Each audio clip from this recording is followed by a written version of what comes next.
so gracious and allowed me to share. I guess we were on the phone for almost an hour. And our hearts met, and we became soulmates, and I could see the sincerity in this woman's heart.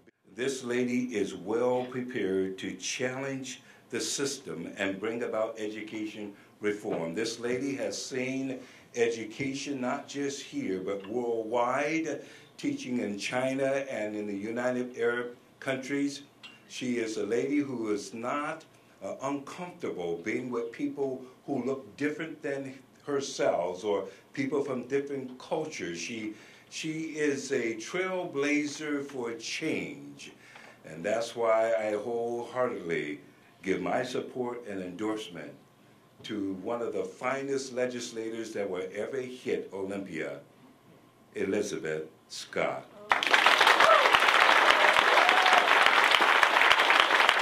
No matter what their political position is, that you don't want to have any more of their money taken out of their pockets, and you want their kids educated properly. Is that a fair point? Is that a fair way to present it? It is an honor to present to you the next state representative from the 21st District. Elizabeth Scott, come on.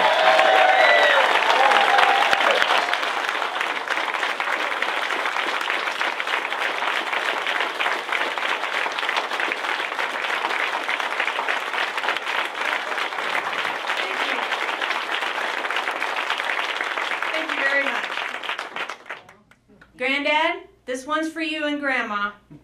You taught me if you're going to be a bear, be a grizzly. So here I am.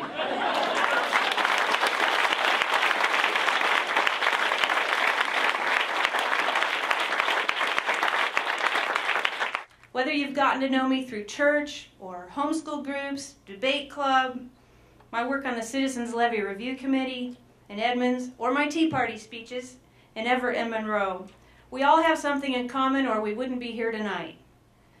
We feel our way of life, our liberty, is threatened. We feel our voices are not being listened to in Olympia.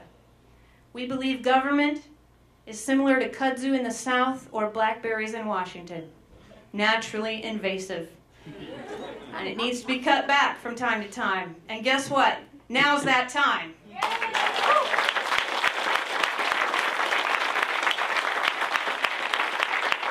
I spoke at the April 15th Tea Party in Everett to over 400 citizens who were outraged about the bailouts to failing companies and overextended mortgage holders. I talked at length on that speech about Texas, its lower taxes and smaller government, and how that has triggered its economic strength as the 9th largest economy in the world. It has created over 1 million jobs in the last 6 years. Wow. Now that speech was in April, and you can watch it on my website. And 3 months later, on July 11th, the cover story of The Economist magazine was America's Future, California versus Texas, with a cartoon depiction of California sadly carrying a beat-up, duct-taped surfboard away from the water, while a pumped-up Texas wearing a cowboy hat and cowboy boots runs joyfully into the surf with his jet ski. The story said that Texas, quote, clearly offers a different model based on small government. What does this mean for us here in Snohomish County? Well, let's see. Boeing was mentioned earlier tonight. Did you know 16% of all the jobs in our county are related directly to Boeing?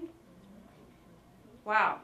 You would think that the state legislature would be doing everything possible to keep them here. Our state is ranked 40th best state for business by Chief Executive Magazine due to our oppressive taxation. And they're ranked for Texas, #1. In fact, Texas has more Fortune 500 companies than any other state. And according to the Wall Street Journal recently, Texas created more jobs in 2008 than all the other 49 states combined. Now, I'm not anti-government or anti-tax. I support taxation for the items specifically delineated in our state and federal constitutions. I love the police, the firemen, the roads, the teachers, and I believe they should be funded first, not held hostage while the legislature somehow finds money for control of more lands, or expensive art for the walls of our prisons, or bus trips for the school kids to go see the Dalai Lama. No, what I am against is excessive taxation that cripples growth, kills jobs, and steals liberty.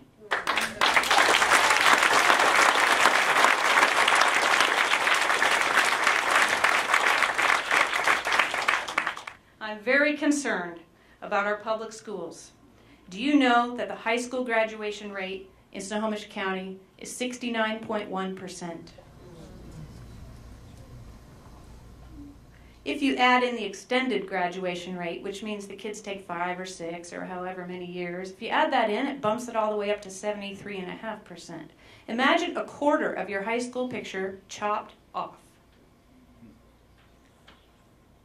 This is according to the Office of Superintendent of Public Instruction website.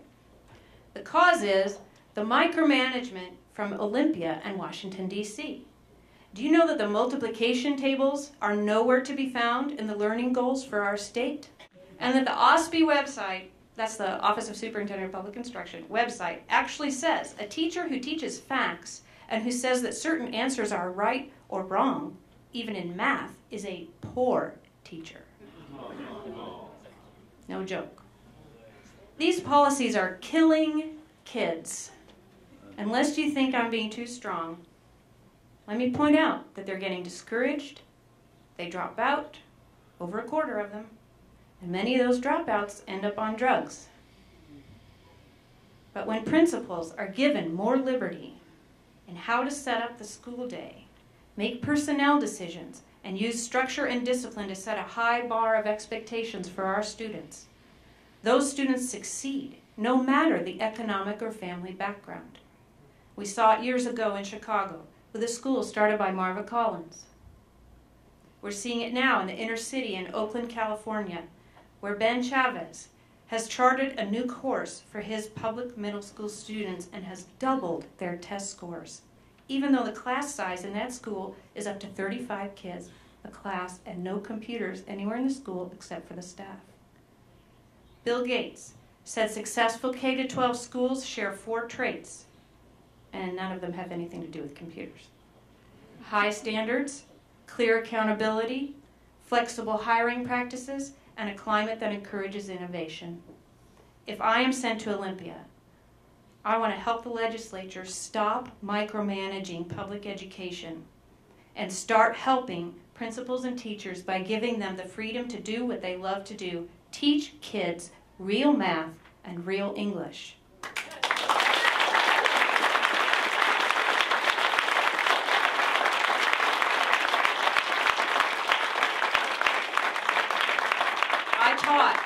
I taught college English as a second language for 10 years. 4 colleges here in this area: Lake Washington Votech at nights, North Seattle Community College, Edmonds Community College, and Cascadia Community College. I was on the founding faculty there. And I've also taught my own kids, everything from preschool to 10th grade. Education receives over half the funding of our state budget, so it makes good sense to send an experienced and successful teacher to Olympia, because I know what works, even in a classroom that has students from a dozen countries.